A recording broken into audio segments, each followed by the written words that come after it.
Perjalanan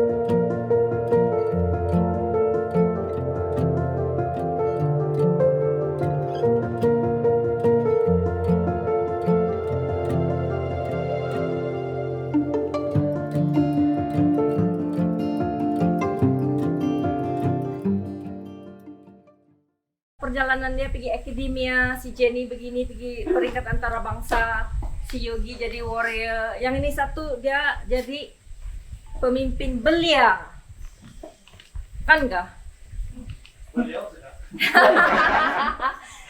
Dan dia pun pergi juga merantau sini all over the place sampai juga ke UN. Belia juga dia punya platform. Lepas tu dia pula berminat dalam nih renewable energy, solar, microhydro, dan dia merayau lah dia kan, pergi Borneo pula, pergi Sarawak, Kalimantan, etc. So today banyak yang sudah membangun sudah di seluruh Malaysia dengan orang asli in Sarawak, all with renewable energy, microhydro. Dia ada create Tony Bung, create penampang renewable energy dan lain-lain, dan sekarang kita punya kolaborasi dengan rural electrification untuk perkampungan di Sabah yang tiada energi, dengan Tony Bung lah, orang yang membangunkan nih sistem-sistem yang off grid dengan solar dan microhydro. So ngam-ngam dia di sini, saya tarik dia. Dipersilakan si Bani. Saya rasa kamu di sini karena ada satu misi kan. Kita mau explore apa maksud memimpin, ya. What does it take to lead? What does it take to bawa orang untuk berbuat sesuatu, untuk bertindak. Jadi Cynthia ada introduce lah banyak saya punya latar belakang, but saya baru saja tamat perkhidmatan sebagai ahli parlimen Dewan Negara selama 3 tahun sebagai seorang senator. So orang bilang, oh YB dia bilang. Tapi yang bagi saya YB itu yang berkhidmat lah, bukan yang minta belanja untuk belanja. Saya tidak duit punya. Jangan minta belanja. Tapi yang paling penting sekali adalah saya rasa yang paling relevan lah untuk saya kongsikan pada saudara-saudari, pada petani adalah bagaimana kita mau menggerak menjadi garam dan terang bagi belia.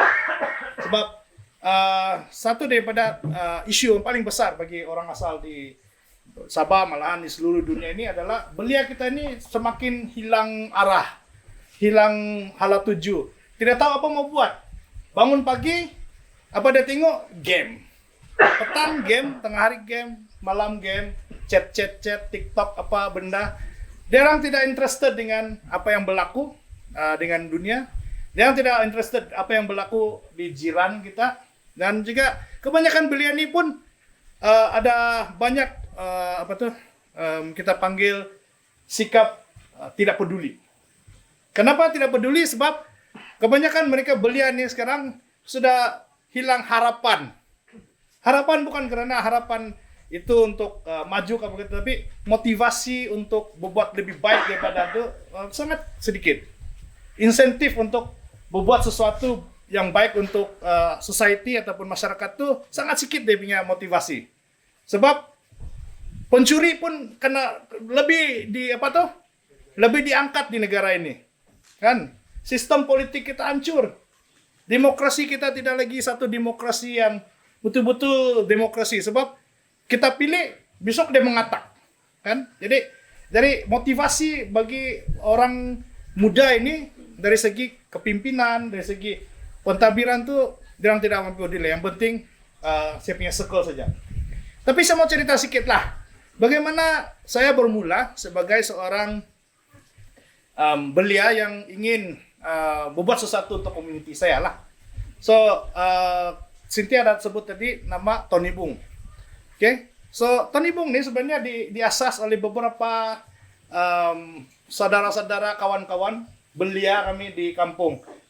Masih ingat 97, 98 adalah masa kegawatan ekonomi.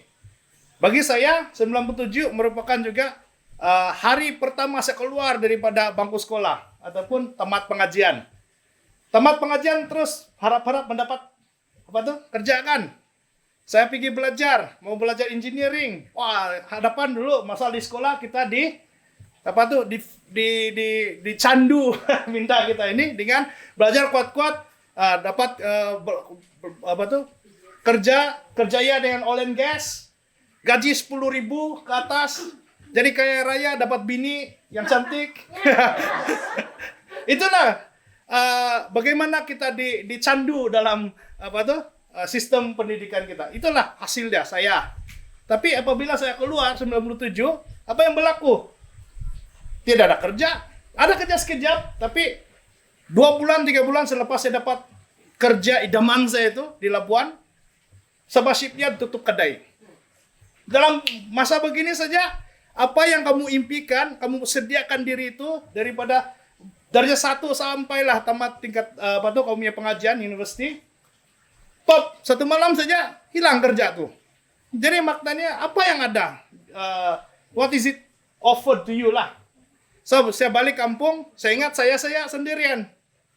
Kebetulan kawan-kawan saya, cousin saya, semua pun duduk di bus stop, main gitar, minum talak. Itulah keadaannya. Dan saya rasa pada masa sekarang begini juga keadaan belia kita di kampung. Percayalah, ya. Kepada mereka yang rajin-rajin tuh mungkin ada di perantauan sudahlah. Tapi kebanyakan di kampung duduk-duduk, kalau tidak ada layan game, layan apa-apa, itu sudah. Tapi apa yang telah berlaku, kami juga sebagai belia pada masa itu dilihat di dalam masyarakat itu sebagai kuli-kuli sahaja. Dia bilang, kuli-kuli sahaja, dia bilang kan. Tapi itulah indoktrinasi kita punya orang-orang yang lebih senior kita itu, yang budak-budak nih, apa kau bising ya? Kamu budak-budak, kamu jangan apa ya ikut apa yang berlaku di kampung lah. Kalau pesta kamatan, tukang kasih habis makanan saja, tukang kasih habis tapai. Itulah yang panggil kami. Apa kamu nih bikin kasih habis bir saja? Nah. Tapi pada masa yang sama, kami juga telah dapat kesadaran. Okay? Sebab kalau kita terus duduk di bus stop tiap-tiap malam, oke lah. Tapi kalau hari-hari sakit juga badan untuk kegutan. Tapi nasib baik juga lah. Ada beberapa peer leader kami itu berpikir, kenapa kita begini saja? Why not kita organize sedikit, kita buat persatuan, kita pergilah cangkul-cangkul tanah. Jadi terjadilah proyek pertama kami, yaitu membuka sawah yang macam Forever Sahabat sekarang di Tenggilan ini. Sama sih modelnya. Sebab bila kita sudah tiada, ada apa-apa yang kita mau kejar, tanah itu sentiasa ada. Itulah aset bagi orang asal yang paling berharga. Jadi nasib baik di Penampang kita ada aset tanah itu yang ditinggalkan oleh kami generasi itu yang pergi belajar, yang sepatutnya tidak payah lagi tanam padi, tanam di supermarket saja itu beras. Tapi maknanya sistem ekonomi kapitalis ke apa yang kita panggil itu tidak apa-apa yang boleh untung kita itu sebenarnya. Ya, akhirnya balik kepada sistem yang ada pada kita, ekonomi itulah. Nasib baik ada tanah, kami mula cangkul-cangkul. Program kami itu pada masanya ada bersama dengan peladang lah. Tapi itu namanya proyek mekanisasi padi daerah Penampang. Nah, banggalah drive tractor. Kalau menanam padi pun main hambur saja. Nah, sampai jadwal yang membaca kita baca, kita pakai Ghostbuster kami bilang tuh. Jadi, taruh apa? Ada engine tuh kan. Petani modern kan.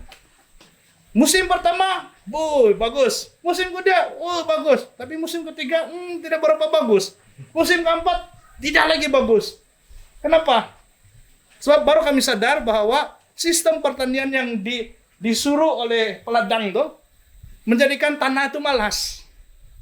Kan? Tanah itu makin tidak subur, makin banyak input yang diperlukan untuk match the same yield. Sebab 2 kali 1 tahun. Ya. Jadi di sana saya belajar bahwa sebenarnya ini tanah pun mau hidup. Kan? nasib juga lah ada Pakos masa itu si Mama Moy sedang buat kajian rice variety di Sabah, dan di sanalah saya dapat exposure bahwa wah pertanian cara orang asal nih lebih advance lagi daripada apa yang diberikan oleh kerajaan. High input, dia bilang HYV, high yield variety. Tapi in the end bukan high yield, high input baru high yield. No input, no yield. Jadi inilah sistem modern. Higher input, baru ada high output. Tapi kalau input dia kuat, tapi orang dia malas, no output juga. So, in the end, namanya mekanisasi untuk kasih ringan tulang sebenarnya, memberatkan pocket. So inilah konsep dia. There's no free lunch sebenarnya. Mesti ada kompromi dia. Kamu ringan kerja, tapi kau kena belanja lebih, kan? Kau belanja lebih, kau kurang nih, tapi kau punya output kurang. So itu semua yang kami telah belajar di dalam Tonibung lah. So dalam project 2-3 tahun kami itu, di sanalah kami berkenalan dengan Pakos. Kebetulan kakak-kakak saya semua ini. Actually saya dalam keluarga nih macam pacar kapal kecil gini. Saya tidak choice lah. Masuk saja kan otomatis kena copot. Kerja NGO. Bayangkan, walaupun saya sudah pikir sekarang patutlah saya tidak dapat pergi jauh, pergi tempat lain, sebab bayangkan saya darjah 6, darjah 5 sudah ikut dia masuk kampung. Kan? Sudah nampak exposure, early exposure itu yang membuat saya terbuka. Tapi yang betul-betul membuka dan menukar persepsi saya berkenaan dengan khidmat masyarakat ini adalah PITAS. PITAS. Kamu ada bikin PITAS kan? So, Tonibung founded 97 sebagai Persatuan Belia. Sudah kami buat Persatuan Belia itu for 2 years kami buat project tanam padi, adalah maju, pandailah tembirang sikit kan. Jadi Pakos bawa kami pergi menembirang 100 PITAS. Bukan menembirang lah, tapi kongsikan pengalaman kami lah. Jadi project kami di PITAS tuh sama juga, to inspire belia-belia sana untuk organize dan buka itu sama padi. Tapi satu benda yang saya betul-betul tidak boleh lupa di sana. Sebab saya ingat kerajaan itu sentiasa betul. Itu satu daripada persepsi yang saya sentiasa ada. Kerajaan itu mesti pandai dan sudah terpikir semua ini. Jadi PITAS ini di sana dia adalah tempat pemindahan nih, kan? Tapi sepatutnya semua kena bagi sudah, kan? Sawah padi semua. Tapi bila pergi sana sawah dia tidak kena usaha. Terus kita punya stereotip, orang sini pemalas. Ya, tapi bila kita sudah kerja semasa itu latihan membangun masyarakat ketiga, COT 3. Kita tinggal bersama orang kampung, kita dengar cerita derang. Baru kita paham bahwa sebenarnya bukan mereka malas, tapi bila kerajaan bawa mereka keluar dari hutan, kasih masuk ke dalam tuh sistem community forestry, wah hebat namanya kan. Tapi bila dia kasih pindah, dia bagi rumah dengan satu bidang tanah, petak sawah, ada sekolah semua. Tapi tidak bagi satu benda yang paling asas, yaitu latihan. Jadi even exposure, dia ingat sejak orang ini semua pandai tanam padi, jadi bagi sawah padi. Apa yang berlaku bila kita sudah tanya-tanya, bukan mereka tidak mau tanam sawah padi, tidak bibit. Bayangkan tidak bibit, maksud dia orang asal di sana, orang Rungus memang tanam padi, tapi padi bukit. Dan orang yang desain sistem pemindahan ini orang Tambunan. Dia assume semua orang tanam sawah. Tambunan doang. Tapi dia tidak terpikir yang sawah padi ini perlu kena latih macam mana buat pengairan, macam mana buat itu petak-petak sawah, apa benih-benih yang sesuai, kan? So di sanalah project kami itu, dan paling saya tercabar adalah tentang air. Air ini sebenarnya sumber kehidupan, tapi government cannot even do anything berkenaan yang benda-benda asas.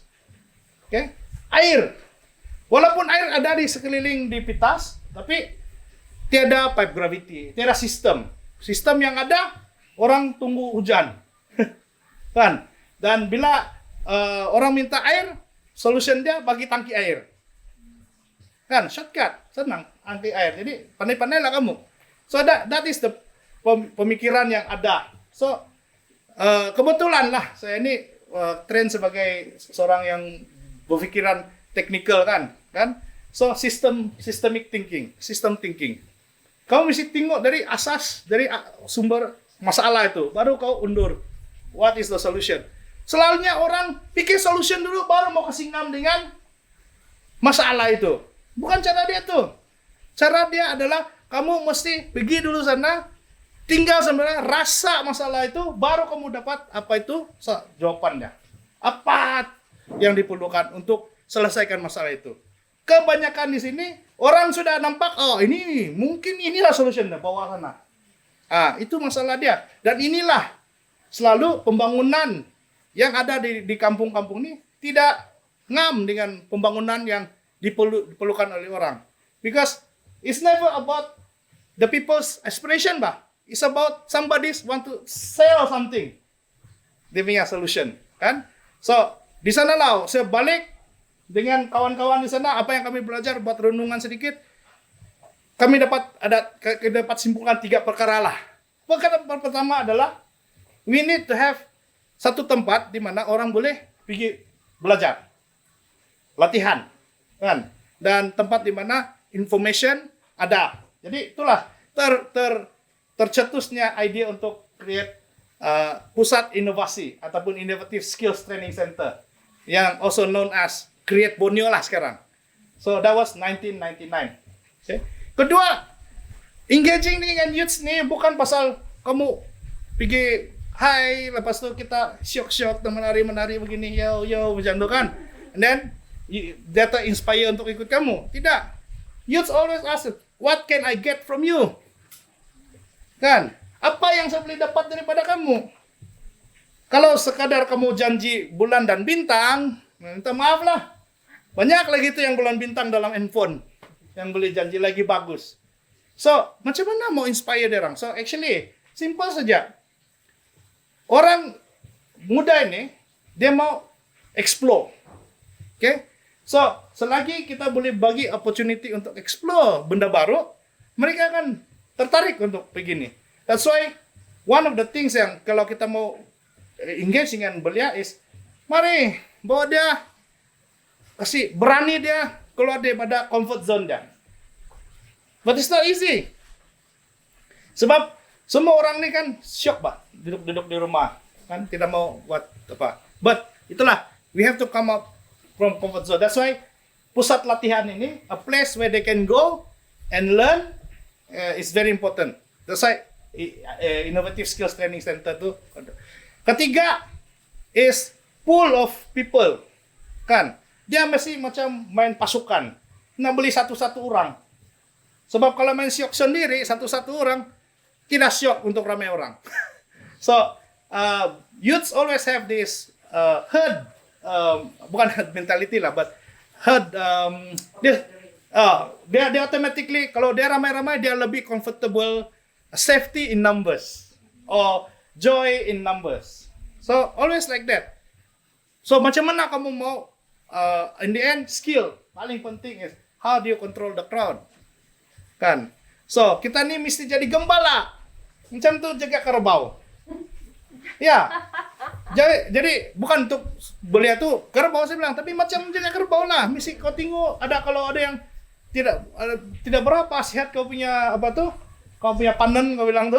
Kau mesti tengok kenapa kalau ini kita punya anak kerbau ni sakit. Kan? So, kita mesti ada hati dalam buat inilah. So, Tony pun is about that lah. Kita initiated ni sebab kita engage directly dengan belia. Tapi to maintain satu organisasi itu bukan senang. To maintain the cause ataupun apa yang kamu mau buat itu bukan senang. Mesti ada satu benda tu, vitamin P, passion. Ya, ada banyak passion dalam kamu punya apa yang kamu buat. And how do you get passionate dengan benda-benda yang kamu buat? Banyak benda di dunia ini kan. So you have to focus. Fokus satu benda tu. Sebab buat benda yang kamu suka dan be the best to do it. Kan? Dan macam mana mau jadi terbaik dalam bidang itu? Misilah, kau misi ikut belajar dan ada perasaan mau tahu itu. Kan? Ditanam dalam kita punya diri itu. Sebab apa saja yang berlaku, misi kau tahu. Jangan sampai lain orang yang duluan tahu. Kalau boleh, kau dulu yang tahu tentang benda itulah. So, renewable energy becomes something that is passionate untuk saya. Karena banyak benda lah. Pitas is satu tempat yang betul-betul challenge kau punya kefahaman ataupun kita punya pandangan terhadap sesuatu. Sebab saya lahir dan membesar di Penampang. Setiap pagi kasih on pipe ada air, berus gigi, mandi, no problem. Malam balik ke rumah buka es box, sejuk-sejuk minum air, gitu tuh. Kan? And then bila kau mau belajar on lampu, ada lampu. Bayangkan kau pergi pitas. Nah, sampai ada juga kami punya level 1, level 2, level 3 punya village. So kalau kamu sampai level 3 village apa itu? No running water, no electricity, no toilet. Itu yang paling kira macam advance sudah itu. Sebab toilet ni benda yang bagi kita simple-simple tau. Tapi kalau kita sudah biasa dengan good toilet, kau pergi level 3, kau garuk kepala juga. Sebab kita di bandar lah. Kita sudah disconnected from nature, Pak. Lama kita tidak pergi nature call, kau bilang kan. Tapi nature call kau buang di dalam mangkuk. Tapi kalau sudah level 3 ini, macam mana kamu bercakap sama nature? Kan? So, it's really, for us, simple. Tapi kalau kamu kerja dengan community, inilah, kamu mesti paham how to be able to talk to the nature. Bukan saja pakai ini, tapi yang di sana. So then, you realize that, walaupun benda kecil-kecil itulah, I started with solar power. Belajar sebab Jennifer came back from dari US. Dia mau buat the first CTC, Community Technology Center. Dia mau bawa internet. 1997. Sudah kita berfikir mau bawa internet di kampung, tapi we have no means, tidak ada teknologi ataupun duit untuk bawa dia. Tapi kita coba introduce internet dan macam mana ini komputer. Bayangkan kau pergi kampung Terian yang tidak pernah nampak TV pun, suddenly kamu leapfrog dirang, terus kamu kasih tunjuk komputer. Kan? So how do you do that? So ini satu pengalaman saya. Orang asal ini very resilient. Apa saja teknologi kau buat dia macam sponge saja, masuk. Dan inilah inspirasi ketiga saya ini, yaitu belia ini memang banyak MacGyver. Ya. Jadi that's how eventually Create Borneo is actually inspired because kita mau kita mau equip supaya ramai ini belia jadi MacGyver di kampung. So simple, you don't need to sekolah tinggi-tinggi, tapi you have the basics, kita ada asasnya, dan dengan asas ini kamu boleh buat benda yang banyak lah. So I think inilah concern sedikit tentang apa yang saya lalui sebagai seorang belia, dan sehingga jadi beliau sudah sekarang ini lah. Saya tidak tahu sebab 35 lebih sudah belia kan. Tapi kalau UMNO 45 kan. So kalau saya UMNO 45 masih belia lagi lah. Sebab masih di bawah 45. So anyway, cerita dia itulah. Perjalanan ini requires satu sajalah continuous reflection. Kamu mesti reflect, jangan lupa. Sebab I have to warn. Saya bagi kamu, saya cakap yang bagus saja kan. Mesti bagus yang cakap yang jahat juga, ataupun yang mencabar. Paling mencabar is bila kita buat kerja ini, definitely kau akan burn out. Okay? Burn out to the extent kamu hilang kau punya akal tau. Kamu gila. Sebab kalau kita nih orang yang betul-betul passionate about benda nih kan, kau buat fokus nih, dan suddenly benda itu tidak berjaya, ataupun orang tidak hargai apa yang kau buat. Dia terus kau terbakar tau. Bukan saja bakar badan, bakar batin, bakar jiwa juga. Terbakar. So, that's why they call it burnout. Be careful. Sebab paling penting apa yang saya belajar over time dengan ini adalah macam mana kita mau manage expectation kita sendiri. Bukan saja kita manage expectation orang yang kita akan bekerja, tapi expectation kita. Sebab apa-apa kita buat semua ada expectation dia. Jadi bagi saya managing the expectation tu yang paling penting tu. Sebab kalau kau tidak dapat manage your expectation, kau start burning other people. Ya, kau akan bakar orang lain. Dan bila kamu start bakar orang lain, kerja kau tidak lagi efektif. Kau akan membakar orang daripada membaja orang. Kan? So as an organizer, bila kamu start become toxic, sudah masanya kamu bersalah ataupun really need to go to the cave and do some really deep reflection untuk kuat nih. So indikator dia bila kita tidak efektif lagi adalah bila orang mula menjauhkan diri daripada kita. So in Belia kita ingat itu. Kenapa Belia kenapa si Anu tuh sombong, dia tidak mau ikut saya, kan? Jadi mesti ada sebab dia. Jadi kita mesti tanya kenapa dia tidak mau ikut kita.